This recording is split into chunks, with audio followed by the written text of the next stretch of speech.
Let's face facts, most of you will never be in the top 1% of network marketers who actually make money enough to have a six-figure income. In fact, most of you will never make enough money to equal a part-time income. Just like during the gold rush, only a handful of the thousands of men and women who went searching for gold found any. Few of the prospectors who flooded into California in the years after the discovery at Sutter's Mill fulfilled their most extravagant dreams by finding instant wealth sparkling in the bottom of a pan. While a few miners, mostly early arrivals, did indeed strike it rich, most found more modest, but still substantial, returns in the Sierra diggings.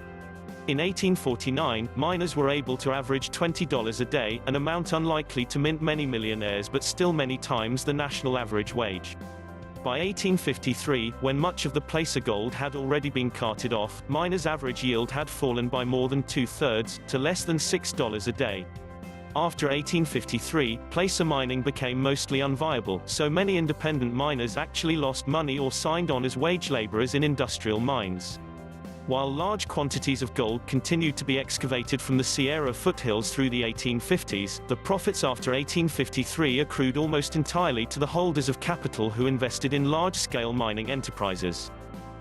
So, Americans hoping to gain financial freedom from the corporate behemoths, ultimately got pushed out by them.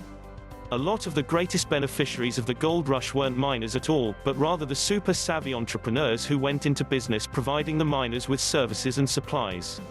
California's first millionaire was Sam Brannan, an ex-Mormon who hyped the gold rush in his newspaper, the California Star, then profited from it by supplying miners, at extravagant prices of course, through his general stores in San Francisco and Sacramento.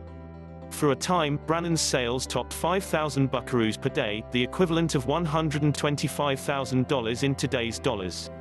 Others made their fortunes by supplying miners with vital goods, food, liquor, clothing, shelter, hardware and services, transportation, assay, laundry, entertainment, and sex.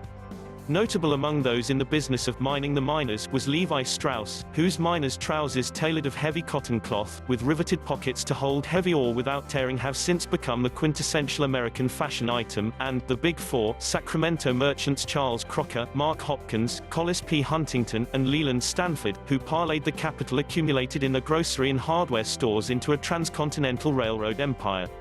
These people were no different than you, they just understood chasing gold is for fools but supplying them with the tools they need was smart. Just like during the dot-com boom, the people that sold office furniture and equipment made a fortune every time, where only a handful of startup made anything at all.